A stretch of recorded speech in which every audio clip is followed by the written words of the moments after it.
Peace to you all. My name is Saba Ahmed. I'm a law student at American University. I am here to ask you a simple question. I know that we portray Islam and all Muslims as bad, but there's 1.8 billion Muslim followers of Islam. We have 8 million plus Muslim Americans in this country, and I don't see them represented here. But my question is, how can we fight an ideological war with weapons? How can we ever end this war? The jihadist ideology that you talk about, it's an ideology. How can you ever win this thing if you don't address it ideologically? Great question. I am so glad you're here, and I am so glad you brought that up because it gives us an opportunity to answer. What I find so amazing is since the beginning of this panel, which we are here about Benghazi attack against our people, not one person mentioned Muslims. We are here against Islam, or we're launching war against Muslims. We are here to discuss how 4 Americans died and what our government is doing. We were not here to bash Muslims. You were the one who brought up the issue about most Muslims, not us. And since you brought it up, allow me to elaborate with my answer. There are 1.2 billion Muslims in the world today. Of course, not all of them are radicals. The majority of them are peaceful people. The radicals are estimated to be between 15 to 25%, according to all intelligence services around the world. That leaves 75% of them peaceful people.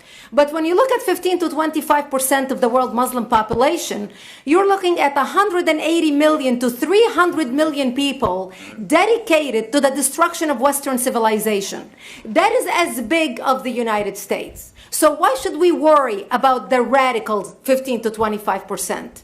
Because it is the radicals that kill. Because it is the radicals that behead and massacre. When you look throughout history, when you look at all the lessons of history, most Germans were peaceful. Yet the Nazis drove the agenda. And as a result, 60 million people died.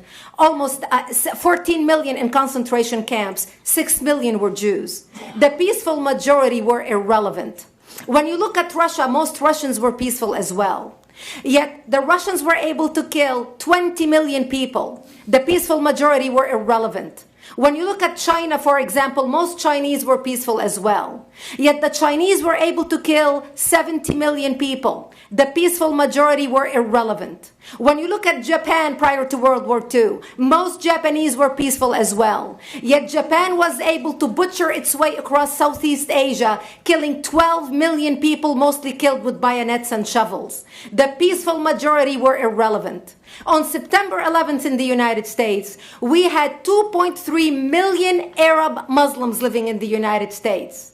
It took 19 hijackers, 19 radicals to bring America down to its knees, destroy the World Trade Center, attack the Pentagon, and kill almost 3,000 Americans that day. The peaceful majority were irrelevant. So for all our powers of reasons and us talking about moderate and peaceful Muslims, I'm glad you're here. But where are the others speaking out? And since you are the only Muslim representative,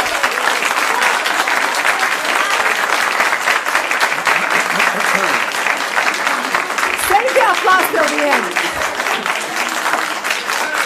And since you're the only Muslim representative in here, you took the limelight instead of speaking about why our government, and I assume, are you an American? You're an American citizen. So as an American citizen, you sat in this room and instead of standing up and saying a question or asking something about our 4 Americans that died and what our government is doing to correct the problem, you stood there to make a point about peaceful, moderate Muslims. I wish you brought 10 with you to question about how we can hold our government responsible. It is time we take political correctness and throw it in the garbage where it belongs and start calling it